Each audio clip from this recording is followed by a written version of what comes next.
मेरी दोनों बहू का इस घर में स्वागत है। अंदर आ जाओ, तुम दोनों बहुत सुंदर हो, बहुत प्यारी हो। केसरी ऐसा सोचकर अपने मन में सोच रही होती है। अब मेरी दोनों बहू आ गई हैं, इस घर को अच्छे से संभाल लेंगी, जैसे कि मैंने संभाला है। ऊपर से अब ठंड में मुझे काम भी नहीं करना पड़ेगा। जैसा मैंने सोचा था उससे भी बहुत सुंदर है मेरा ससुराल। अपना ससुराल देखकर तो मुझे इतनी खुशी हो रही है कि बस क्या बताऊं। मेरी तो सारी ठंड भी भाग गई। यहाँ तो किसी चीज की कमी ही नहीं है। सच कहूँ तो बहुत सुंदर लग रहा है ससुराल। पहले तो मैंने बहुत गरीबी देखी है, लेकिन ससुराल में किसी चीज की कमी नहीं होगी क्योंकि सब बढ़िया है। दोनों बहू के चेहरे पर मुस्कान थी। तुम दोनों बहुत थक चुकी होगी और तुम्हें ठंड भी लग रही होगी। चलो, मैं तुम्हें तुम्हारे कमरे में छोड़ आती हूँ। उसके बाद तुम्हारी पहली रसोई की रस्म करेंगे। केसरी ऐसा कहकर अपनी दोनों बहू को उनके कमरे में लेकर जाती है, जहाँ दोनों बहू थोड़ी देर आराम करती हैं। कुछ ही देर में केसरी उनके पास आती है और उन्हें पहली रसोई की रस्म के लिए बुलाती है। तुम दोनों ने आराम तो कर ही लिया होगा, चलो पहली रसोई की रस्म भी कर लेते हैं। केसरी ऐसा कहने के बाद दोनों बहू को ठंड में रसोई में छोड़कर बाहर चली जाती है। थोड़ी ही देर में फिर से वो दोबारा आती है। मुझे माफ कर देना, मैं तो तुम्हें सामान निकाल कर देना ही भूल गई। अभी देती हूँ। केसरी रसोई में आकर एक कटोरी लेती है और उसमें 6 चम्मच चीनी डालती है, 2 गिलास दूध निकाल कर रख देती है और साथ में 2 कटोरी चावल निकाल के डोंगे में रख देती है। ये रहा सारा सामान। अब तुम अच्छी सी स्वादिष्ट खीर बनाकर सभी के लिए मीठे में लेकर आ जाना। केसरी इतना कहकर रसोई से बाहर चली जाती है और दोनों बहू एक दूसरे की तरफ देख रही होती हैं। लगता है माँ जी हमें कुछ ज्यादा ही भली समझ रही हैं। मुझे तो लगता है कि उन्हें ये लग रहा होगा कि हमें खाना बनाना ही नहीं आता।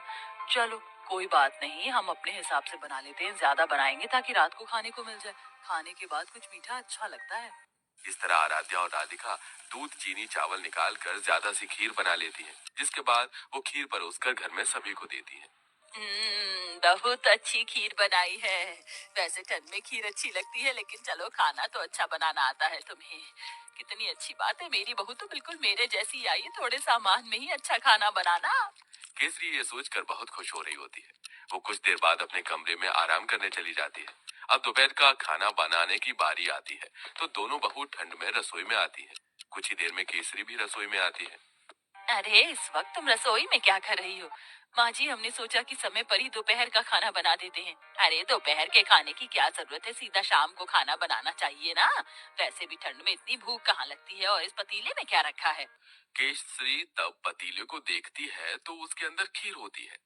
हे भगवान, इतनी सारी खीर! तुम दोनों ने इतनी सारी खीर कैसे बना दी, जबकि मैंने तुम्हें सिर्फ 2 कटोरी चावल दिए थे, 2 गिलास दूध दिया था।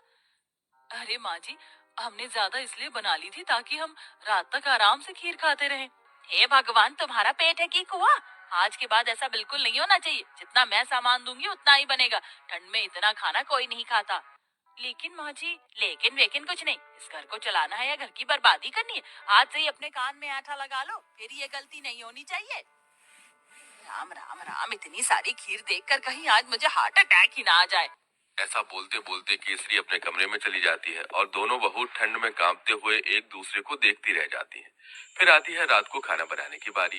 तो रात को जब खाना बनाने दोनों बहू ठंड से कांपते हुए रसोई में जाती हैं, उनसे पहले वहां केसरी मौजूद होती है। उसने पहले ही सब कुछ गिनती करके निकाला होता है। देखो बहू, ये एक बैंगन है, 4 आलू हैं, साथ में मैंने आटा निकाल कर रख दिया है। इस आटे में से केवल 10 रोटी बननी चाहिए। 2 मेरी, 4 तुम दोनों की और 4 दोनों मेरे बेटों की। ऐसा कहकर केसरी रसोई में चली जाती है। इस तरह दोनों ही बहू कंजूस सास से बहुत ज्यादा परेशान हो जाती हैं।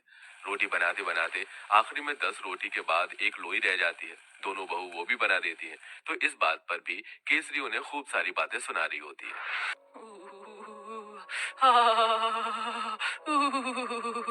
बहुत ठंड लग रही है। एक तो घर के सारे काम करो, ऊपर से खाना भी बनाओ तो गिनती का। मेरा तो पेट भी नहीं भरता। पता नहीं कंजूस सास हमें कुछ खाने क्यों नहीं देती। सही बोल रही हो। ऊपर से रसोई में काम करते हुए ठंड लगती है। हमारी सास हमें एक हीटर भी नहीं ला कर दे सकती। वैसे मुझे बहुत जोरों से भूख लगी है। 2 रोटी में मेरा क्या होगा? एक आखिरी में 10 रोटी के बाद एक लोई रह जाती है। दोनों बहू वो भी बना देती हैं। तो इस बात पर भी केसरी उन्हें खूब सारी बातें सुना रही होती है।